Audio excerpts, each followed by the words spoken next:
जय हिंद साथियों, मेरे इस यूट्यूब चैनल पर आपका सभी का बहुत बहुत स्वागत है। चलिए आज का क्वेश्चन स्टार्ट करते हैं।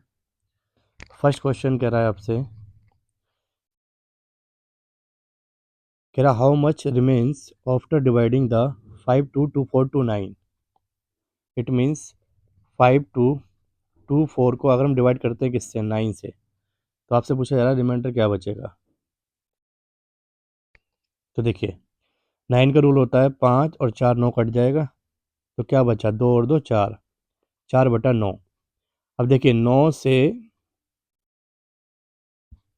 से ऊपर क्या है, 4, यानी कि 9 से छोटा है। तो ध्यान रखिएगा, अगर जिससे हम डिवाइड कर रहे हैं उससे ऊपर वाला नंबर छोटा है तो वही रिमाइंडर होता है। तो शेषफल क्या आ जाएगा, 4। तो इस क्वेश्चन का करेक्ट आंसर क्या होगा, ऑप्शन नंबर ए। चलिए क्वेश्चन नंबर 2 पर चलते हैं। कह रहा है जी, ए बी और सी, देखिए तीन चीज़ें ए बी और सी समांतर श्रेणी में हो तो निम्नलिखित में से कौन सा सही है। देखिए अगर ये एपी सीरीज़ में है तो इनका डिफरेंस हमेशा बराबर आना चाहिए। तो आप लिख सकते हैं डिफरेंस बराबर डिफरेंस। और डिफरेंस कैसे निकालते हैं हम, सेकंड में से फर्स्ट माइनस करके, यानी कि बी माइनस ए। और इसका डिफरेंस कैसे निकालेंगे आप, सी माइनस बी। अब इसको अगर आप सॉल्व करते हैं तो बी ये माइनस के इधर आके प्लस का हो जाएगा, और ये सी आप यहीं रख दीजिए और ये माइनस के इधर आके प्लस हो जाएगा। इट मीन्स टू बी बराबर क्या हो जाएगा, ए प्लस सी। यानी कि ऑप्शन नंबर सी क्या होगा करेक्ट। चलिए क्वेश्चन नंबर 3 देखते हैं क्या कह रहा है। कह रहा है कि 7/6, 4/3, 3/2, 5/3, 11/6। तो आपसे पूछा गया बताइए इसमें कौन सी श्रेणी ठीक है, मतलब गुणोत्तर श्रेणी ठीक है, समांतर गुणोत्तर श्रेणी ठीक है, या हरात्मक या फिर समांतर श्रेणी। तो देखिए सबसे पहले आप ऐसे क्वेश्चन में डिफरेंस चेक करेंगे। डिफरेंस चेक करने के लिए तरीका आपको बताया गया है कि सेकंड में से क्या माइनस करेंगे, फर्स्ट। तो 4/3 में से आप क्या माइनस कर देंगे, 7/6। एलसीएम लेंगे तो 6 आएगा, ये हो जाएगा 8, ये हो जाएगा 7, तो ये क्या आ गया, 1/6। देखिए फिर दोबारा डिफरेंस चेक करेंगे। 3/2 में से 4/3 माइनस करके, 3 दूनी 6 हो गया, और 2 तिया 6 और 3 तिया 9 हो गया, ये 8 हो गया। देखिए 1/6 आ रहा है। एक डिफरेंस और चेक करते हैं, सॉरी, 5/3 में से 3/2 माइनस करेंगे आप, तो एल्सियम क्या आएगा, 6, ये हो जाएगा 10, ये हो जाएगा 9। देखिए डिफरेंस बराबर आ रहा है। अगर डिफरेंस सभी का बराबर आ रहा है तो ऐसा क्वेश्चन किसका श्रेणी का होता है, तो समांतर श्रेणी का होता है, यानी कि एपी का होता है, अर्थमेटिक प्रोग्रेशन। तो जब भी डिफरेंस सेम आया आपका तो समझ लीजिएगा वो श्रेणी कौन सी है, वो सीरीज कौन सी है, अर्थमेटिक प्रोग्रेशन, यानी कि समांतर श्रेणी। क्वेश्चन नंबर 4 देखिए क्या कह रहा है। कह रहा है कि निम्नलिखित में से कौन सी एक अपरिमेय संख्या है। अपरिमेय का मतलब क्या होता है, इरेशनल नंबर। देखिए आप फर्स्ट ऑप्शन चेक करेंगे, √3 × √27। आप इसको कंप्लीट 3 × 27 भी लिख सकते हैं। 27 × 81, इट मीन्स के आगे बाहर 9। अब देखिए 9 का मतलब 9/1, तो ये पी हो गया, ये क्यू हो गया। इसलिए ये डाटा क्या बन गया आपका, ये डाटा बन गया भाई आपका रैशनल। भाई इरेशनल का मतलब होता है जो रूट में रह जाए, जो रूट से बाहर नहीं आता, और जो रूट से बाहर आ गया उसे बोलते हैं रैशनल। सेकंड ऑप्शन चेक करते हैं आप, 4√4। देखिए 4 × √4 को खोलेंगे तो क्या आएगा, 2, इट मीन्स क्या आया, 8। और 8 का मतलब ये भी क्या बन जाएगा आपका, रैशनल। तीसरा ऑप्शन चेक करेंगे, 169 - 196। देखिए 169 जो होता है वो 13 का अंडर रूट होता है, 196 14 का होता है, तो माइनस का 1 आया। और -1 को आप -1/1 लिख सकते हैं, यानी कि ये भी रेशनल है। तो करेक्ट आंसर क्या होगा, ऑप्शन नंबर डी। ये आपका क्या बन जाएगा, इरेशनल। देखिए क्वेश्चन नंबर 5, कह रहा है 3 क्रमागत प्राकृत संख्याओं का गुणनफल कितना हमेशा निम्नलिखित में से किस अंक से विभाज्य होगा। देखिए आपसे क्या कह रहा है, 3 क्रमागत संख्या। तो भाई 3 लगातार संख्या आपको नहीं पता, आप एक काम कर लीजिए, पहले n मान लीजिए, दूसरी n+1 और तीसरी n+2। भाई लगातार संख्या का मतलब होता है, जैसे मान लीजिए आपने लिखा 1 2 3 4 5 6 और ये चलता रहेगा ऐसे ही, इसे ही बोलते हैं नेचुरल नंबर। तो वो आपसे यही कह रहा है कि 3 लगातार प्राकृतिक संख्याएं, अब पता नहीं कौन सी प्राकृतिक संख्याएं, इसलिए मैंने क्या माना, n+1 n+2। अब अगर यहाँ पर आप n की वैल्यू 1 पुट करते हैं तो देखिए n की जगह 1 आ जाएगा, और जैसे यहाँ n की वैल्यू 1 पुट करेंगे तो 1+1 करते कितना आ जाएगा, 2 आ जाएगा। और यहाँ पर n की वैल्यू पुट करेंगे आप तो 2 और 1 3 हो जाएगा। इन्हीं तीनों की मल्टीप्लाई करके पूछ रहा है किससे डिवाइड होगा। तो देखो 3 दूनी 6, 6 एकम 6। तो बताओ ये 6 जो है वो 7 से डिवाइड होगा, नहीं होगा। बी ऑप्शन 6 से डिवाइड हो जाएगा। सी ऑप्शन 4 से डिवाइड होगा, नहीं हो पाएगा। डी ऑप्शन 5 से डिवाइड होगा, नहीं हो पाएगा। तो आंसर क्या आ गया, ऑप्शन नंबर बी। अच्छा ऐसा नहीं है कि n की वैल्यू आपको 1 ही पुट करनी है, आप n की वैल्यू 2 पुट कर सकते हैं। तो जैसे n की वैल्यू 2 पुट करेंगे तो n की जगह क्या आ जाएगा, 2, और 2 में जैसे ही 1 प्लस करेंगे क्या आ जाएगा, 3, और 2 में 2 ऐड करेंगे कितना आ जाएगा, 4। 2 × 3 × 4, अब कितना आया बताओ, 3 दूनी 6, 6 चौक 24। अभी भी ये किससे डिवाइड होगा, 6 से। तो आप n की वैल्यू कुछ भी पुट कर सकते हैं, आपका आंसर हमेशा 6 आएगा, क्योंकि ये 6 से ही डिवाइड होगा। देखिए क्वेश्चन नंबर 6 कह रहा है आपसे कि वह संख्या ज्ञात करें जो 55 से उतनी ही बड़ी है जितनी कि वह 95 से छोटी है। देखिए इस प्रकार के क्वेश्चन आप डायरेक्ट भी कर सकते हो। देखो डायरेक्ट कैसे करोगे,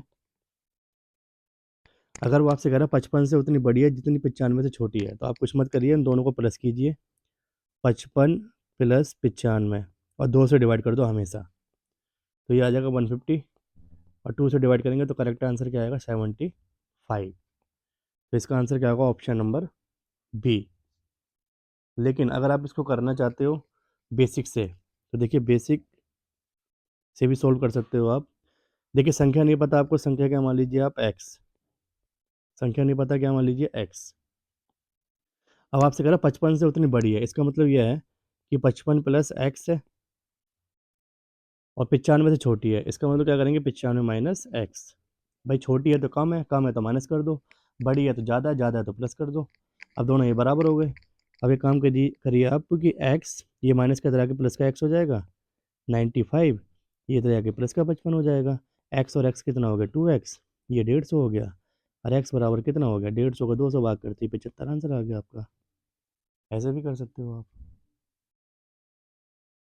देखिए क्वेश्चन नंबर 7 कह रहा है 3 क्रमागत विषम संख्याओं का योग इनमें से पहली संख्या से 20 अधिक है, तो इनमें से सबसे बड़ी संख्या बताओ क्या है। देखिए कह रहा है 3 क्रमागत, क्रमागत मतलब होता है लगातार, 3 क्रमागत विषम की बात कर रहा है ये।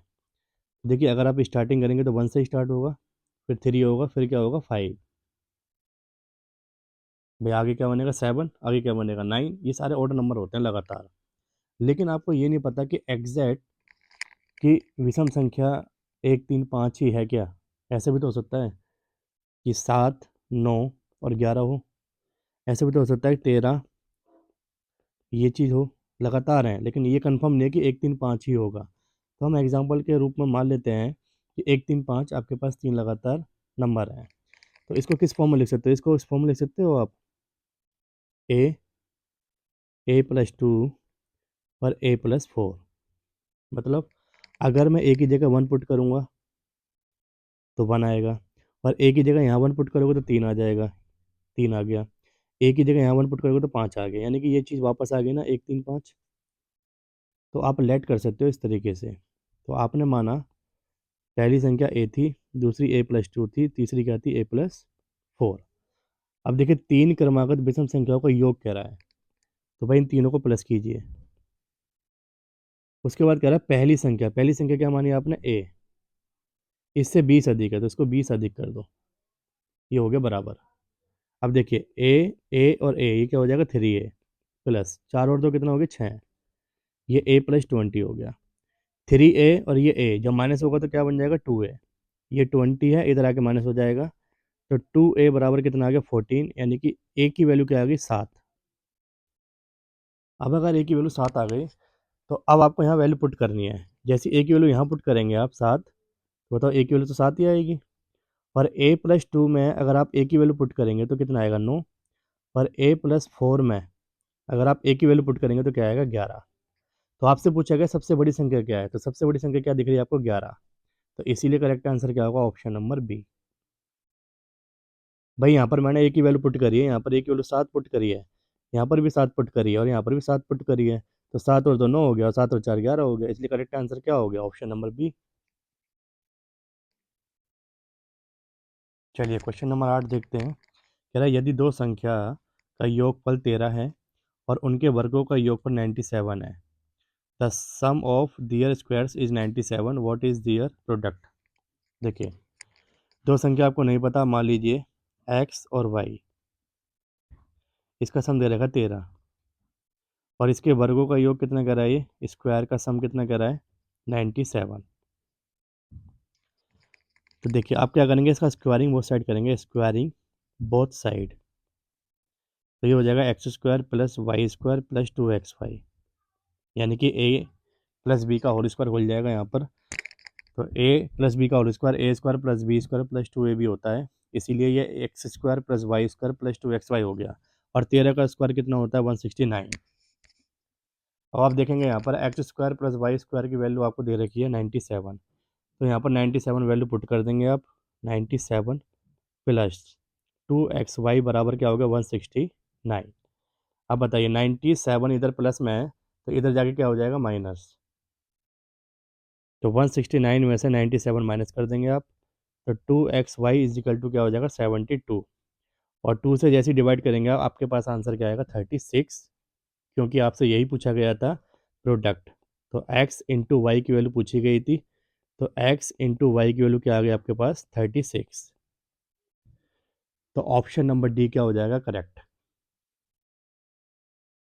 देखिए क्वेश्चन नंबर 9 क्या कह रहा है, कह रहा है 100 और 200 के बीच कितने पूर्ण वर्ग हैं ये बताने हैं आपको, यानी कि परफेक्ट स्क्वायर कितने हैं ये बताने हैं।